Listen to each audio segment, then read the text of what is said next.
వస్తువు ఎవరికైనా ఇచ్చినప్పుడు వెంటనే ఎప్పుడెప్పుడు ఇస్తాడా, ఏ సమయంలో ఇస్తాడా, ఏ రోజు ఇస్తాడా అని వెయిట్ చేస్తూ ఉంటారు. ఇది జనరల్‌గా మనిషి యొక్క సహజ ఆలోచన విధానం. కానీ వాక్యం ఏమని సెలవిస్తుందంటే, నీవు సహాయం చేసినప్పుడు, ఎవరైనా అవసరతలో ఉన్నప్పుడు సహాయం చేసినప్పుడు, నీ యొక్క కుడి చేయి సహాయం చేస్తుంది, నీ ఎడమ చేయికి తెలియకూడదు.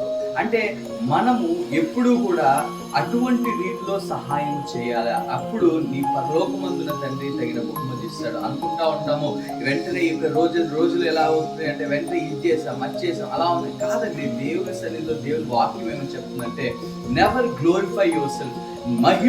దేవుని మహిమని దొంగలించొద్దు. అందుకనే ఈ క్రిస్మస్ రోజు, ఈ రోజు దేవుడు నీతో మాట్లాడుతున్న మాట ఏంటంటే, ఇచ్చేవారిగా ఉందాం, హృదయపూర్వకంగా ఇద్దాం, అనేక మందికి సాక్ష్యముగా ఉందాం, క్రీస్తు ప్రేమని పంచుదాం. ఏ విధముగా ఇస్తున్నామో ఇచ్చేసాం కాదండి, ఆయన కార్యములను వివరించడానికి, అనేక మందికి సాక్ష్యముగా ఉండడానికి, ఆయన చిత్తం ఈ లోకంలో, తండ్రి చిత్తం ఈ లోకంలో నెరవేర్చడానికి ఒక ఆయుధం లాగా, ఒక సారథి లాగా ఈ క్రిస్మస్ రోజు నూతనముగా మన యొక్క జీవితంలో ఏదైతే ఉంటుందో ప్రాక్టీస్ గివింగ్. అనేకమైన రీతిలో అనేకమైనటువంటి సిచ్యువేషన్లో కింద పడతాం, కానీ దేవుని మీద ఆశ.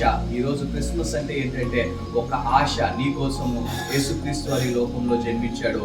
నీ ప్రతి పాపముని ఆయన తన రక్తంతో కడిగివేసి నీతిమంతుల స్థానంలో నిన్ను నుంచోబెట్టి అనేక మందికి సాక్ష్యముగా నిన్ను తయారు చేశాడు. ఈ యొక్క క్రిస్మస్ రోజు ఇతరులకి, మనకి దేవుడిచ్చిన యేసుక్రీస్తు వారు మన జీవితంలోనికి వచ్చాడు. మనకి ఆశ ఉన్నది. అలాగే ఆ ఆశని ఇతరులకి పంచుతాం. ఏ విధంగా పంచుతామంటే, కుడి చేసేటప్పుడు ఎడమ చేయకుండా మనము ఆ యొక్క ఆశని, ఆ యేసుక్రీస్తు వారిని మనము ఇతరులకి పంచుతాం. Merry Christmas and blessed day.